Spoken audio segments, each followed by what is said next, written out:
Hello, good people of YouTube. Mountbatten here. And today, well, I hope you guys have been enjoying DevBlog week because I'm getting kind of tired of making DevBlog videos. I'm tired of this, Grandpa! That's too damn bad! But Wargaming seems to not be tired of releasing them. I don't know, they used to release like just 3 or 4 DevBlogs in a day and call it a day for that. Then we would have like one half-an-hour long DevBlog video. But this week, I guess they just decided to release one at a time. Granted, this one does truly deserve its own separate slot and separate video with what's being introduced here, which is something that, well, I honestly have no words for. I didn't think we would see this happen in game, but I guess we are now. So anyway, let's just go ahead and get on into it. I will link this DevBlog, just like the others, in the description down below. So if you want to read along as I read aloud, check out that link. I will be throwing any relevant images, artwork, graphs, whatever, up on screen as we go through it. So that will be there for your viewing pleasure. But again, if you just want to check out the article for yourself, which I encourage you to do, check out the link down below. So let's get into it. This DevBlog is titled New Ships, Closed Test 13.11. Captains, with the arrival of the holiday season, we have 2 new ships which will begin the testing process. The first one is the American destroyer Hull, Tier 10. Is that an 8-inch gun in your pocket, or are you just happy to see me? Yes, those are not just they're not just cruiser guns, fellas. Those are heavy cruiser guns on a destroyer. 203mm guns, 8-inch guns on a DD. I cannot wait to see what they have to say about this. So, they say a hypothetical design of a complete rearmament of USS Hull DD-945, a Forrest Sherman destroyer with the advanced 203mm Mark 71 guns, developed in the 1970s under the Major Caliber Light Weapon Gun MCLWG program. USS Hull entered service in 1958 and had the Mark 71 prototype installed in the bow position from 75 to 79. Wait, they actually did this? Hold up one second. No shit, huh? Oh my god. That looks ridiculous. Okay. Okay. Alright. Alright, I'll allow it. It happened. Oh lord, okay. They go on. Some varieties, yeah, of destroyers in our game are often called gunboat destroyers and likened to cruisers in playstyle. Hull takes the concept to the extreme. Yeah, it sure does. While technically a sister ship of Forrest Sherman, Hull instead mounts 3 single 203mm guns with characteristics similar to those found on Des Moines. While her damage per minute is mediocre due to the small number of barrels, the high fire chance and penetration of her HE shells will allow her to deal damage more reliably than her lower caliber peers. Additionally, improved ricochet angles will allow Hull to surprise enemy cruisers with dangerous AP salvos. While she does have access to long-range torpedoes, they are similar to those of Forrest Sherman and are extremely restricted in terms of launch arcs. I thought maybe they would give her like the turning torpedoes, because the Forrest Shermans had guided torpedoes, right? Because 1950s, you know, almost 60s. But I guess, I'm sorry, yes, 70s, but I guess not. All right. When it comes to survivability, Hull's large size, poor concealment, and low speed will be significant drawbacks. However, she boasts access to an array of improved consumables, a repair party with increased healing, an engine boost with similar characteristics as those found on French destroyers, what?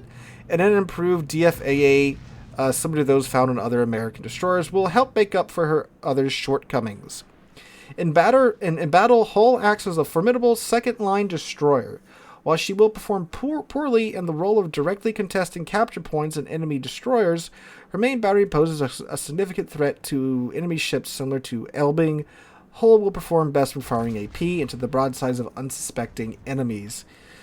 So you literally have one Des Moines turret on your ship here.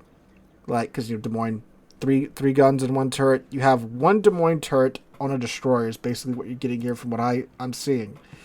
Alright, so she has her stats real quick. 24,900 HP.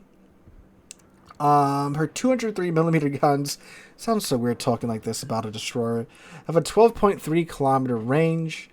Yeah, it's Des Moines HE, but with a 14% fire chance per shell. AP, again, Des Moines AP, 4,900 maximum damage. 899 meters a second is the initial velocity time. 3-second reload time.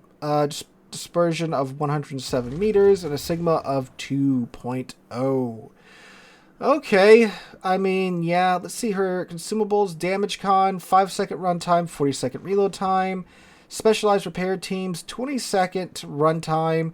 You get back 249 HP per second for those 20 seconds. That's that is again a fair amount of HP that you're getting back there. 80 seconds for it to reload, not too long there. 3 charges base. Engine boost, it's active for 120 seconds. 15% buff to your speed. You get 3 charges of that, and then of course the DFAA. I don't know. I mean, like it seems cool. This is giving me heavy Research Bureau vibes, so that's probably where this ship is going to go. If this is like a coal ship, I will be incredibly surprised if that is the case. But see, the thing is, like, they compare it to Elbing, and Elbing's cool and all, but Elbing's not really a great destroyer. So this really won't be a great destroyer. It's not going to be a great destroyer doing destroyer things. I mean, it's going to be goofy when you catch like a Minotaur broadside and you just melt him with your 8-inch guns on your destroyer hull. I do like that they gave it a heal, unlike the Elbing, because again, they say, you know, it's kind of meant to go after cruisers and such. So obviously going after cruisers and destroyers is pretty a pretty costly endeavor to your HP pool. So giving a ship like this is meant to go after cruisers, a heal makes a lot of sense, so I do like that. I'll probably wind up getting it. I mean, I'm going to get it anyway to review, but I would probably be very interested in picking it up either way, because this is the first destroyer in game that gets heavy cruiser guns, which sounds dumb, but of course they messed with the idea in the 70s, so naturally Wargaming's got to go make it in its own entire ship in game. And who knows, it might be ridiculously fun. It sounds goofy, it sounds dumb. I don't think it's going to be competitive for anything, because, you know, destroyers are so important just from a tactical sense, right? That they cap, they spot, you run torpedo interference. The ship can't do any of that, really. At least not when there's other destroyers around it. So, it's interesting. I'm very interested to see how the ship is going to develop. If it follows a normal dev cycle, which it probably won't, because, again, a destroyer with heavy cruiser guns, it should be released sometime in late January, maybe. If they get it out before then, I'll be surprised. But, yeah. Who knows how this thing is going to turn out. We will follow your career with great interest, Hull. Alright, the second ship announced in this devblog is the... oh, God. Ferrante Gonzaga. Ooh, that's a cool name. A hypothetical design of a light cruiser armed with advanced 135mm dual-purpose guns that were under development in Italy in the late 1930s. The ship's hull and architectures are similar to those of the Duca degli Abruzzi class cruisers. Okay. Since the ship is an offshoot of the... oh man, I was not prepared for Italian when I saw this devblog. For the condottieri cruiser lines, it's named after Ferrante Gonzaga, the famous Italian condottieri of the 16th century. For fans of glass cannon light cruisers such as Colbert, Ferrante Gonzaga will feel like home. Armed with the main battery of 4 135mm guns, turrets, equipped with the HE and SAP shells. Okay. Gonzaga is more than capable of dishing out the pain, but keep in mind that her main battery has a rather short firing range. Additionally, she's armed with long-range and hard-hitting torpedoes, albeit with only one triple launcher per side and a long reload. Gonzaga also boasts very good concealment for a cruiser and a formidable armory of consumables. An exhaust smoke generator with the extra charges, emergency engine power, and a repair party will help make up for her short main battery range, poor armor, and small hit point pull. In terms of gameplay, Gonzaga will act as an ambush predator, using her good concealment and high damage per minute to surprise and destroy enemy vessels.